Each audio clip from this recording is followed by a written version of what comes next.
peran pemimpin dalam manajemen perubahan. Perkenalkan, nama saya Rian Gunawan.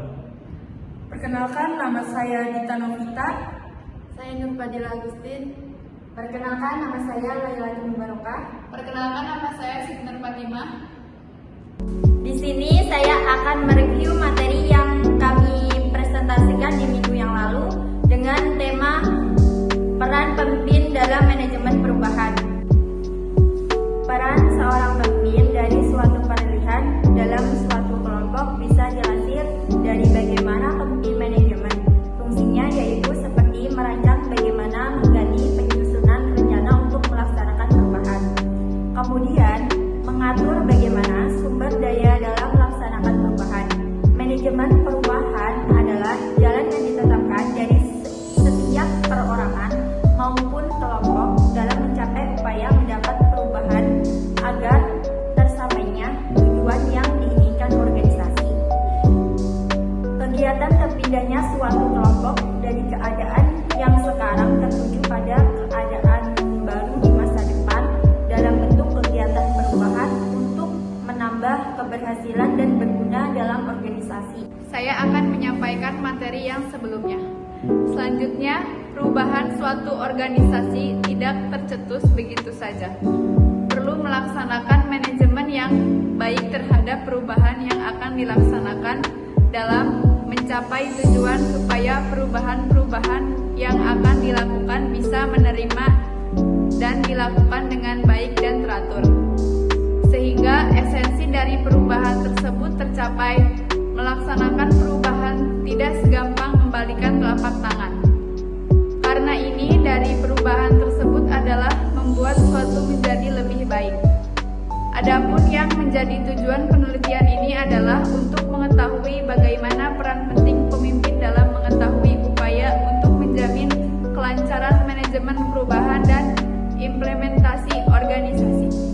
Di sini saya akan menyampaikan studi kasus yang relevan dengan tema yang kami sampaikan kemarin.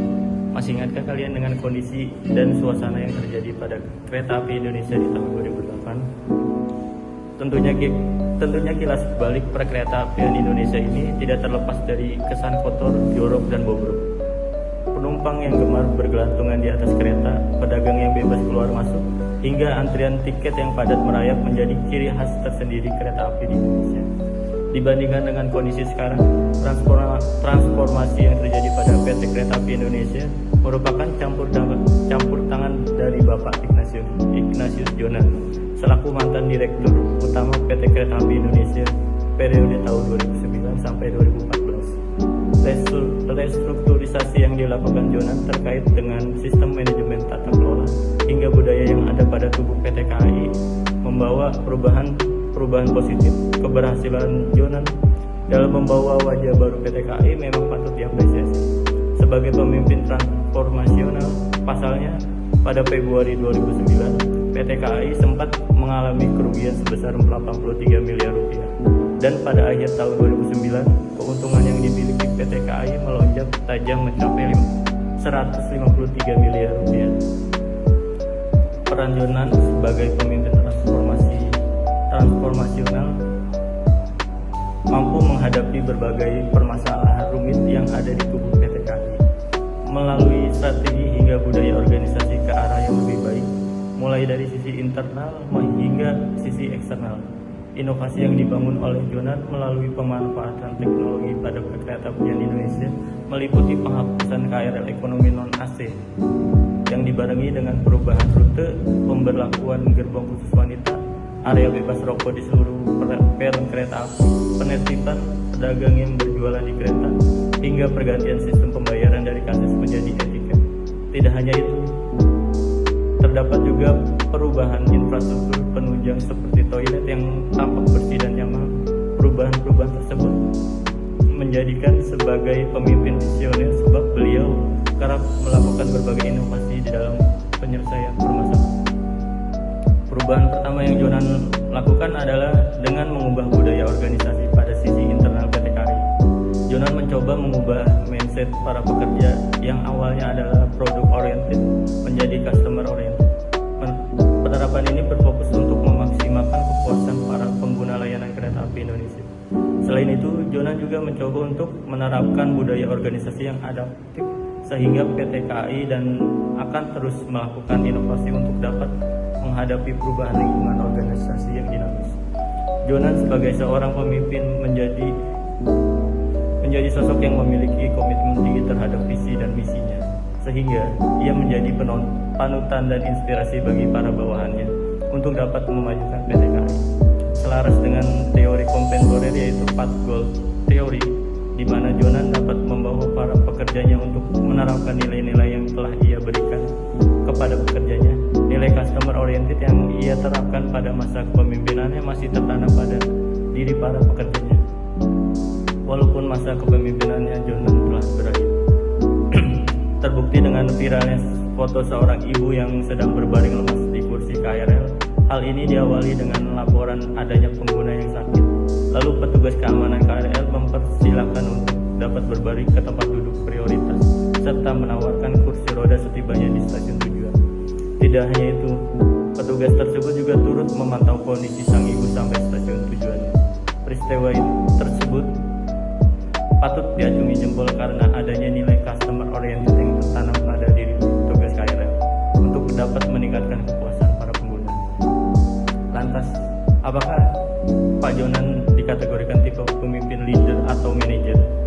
Perbedaan antara kedua tipe tersebut cukup signifikan sebab tipe leader tidak hanya mencakup customer oriented yang tertanam pada diri petugas KRL untuk dapat meningkatkan kepuasan para pengguna. Lantas, apakah Pak Jonan dikategorikan tipe pemimpin leader atau manajer? Perbedaan antara kedua tipe tersebut cukup signifikan sebab tipe leader tidak hanya mencakup proses mempengaruhi, tetapi juga bertugas untuk memberi arahan dan komunikasi bagi para bawahan. Sedangkan tipe manajer memiliki kewajiban untuk merencanakan, mengatur, mengontrol sumber daya yang ada pada organisasi.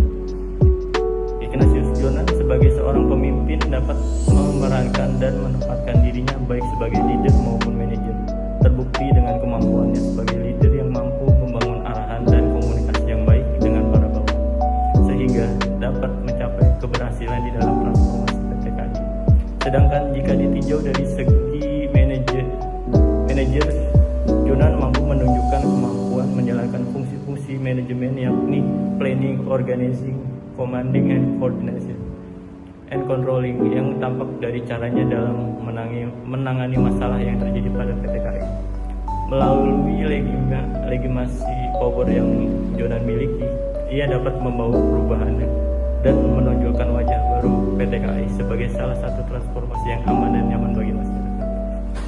Itulah studi kasus yang relevan dengan tugas kami.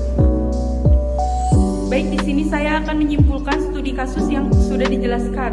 Yang pertama, penerapan manajemen perubahan layanan penumpang yang fokus kepada perubahan pola pikir karyawan berhasil mengantarkan KAI menjadi perusahaan yang kompetitif seperti sekarang ini.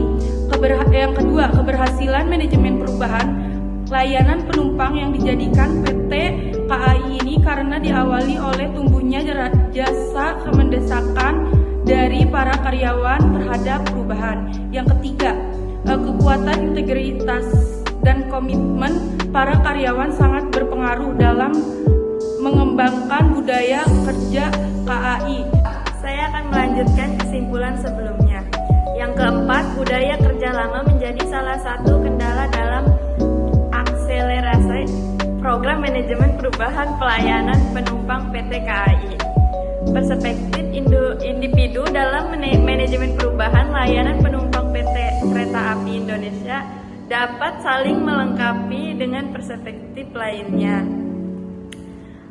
6. Berdasarkan hasil pemetaan terhadap penelitian tentang PT KAI, sebelumnya penelitian dengan mengangkat tema manajemen perubahan layanan penumpang dari perspektif individu menggunakan ADKAR. Model ini belum pernah dilakukan sehingga penelitian ini diharapkan memberikan warna baru dalam ramah penelitian tentang PT KAI. Demikian review dan studi kasus yang kelompok kami sampaikan. Kurang dan lebihnya mohon maaf. Wassalamualaikum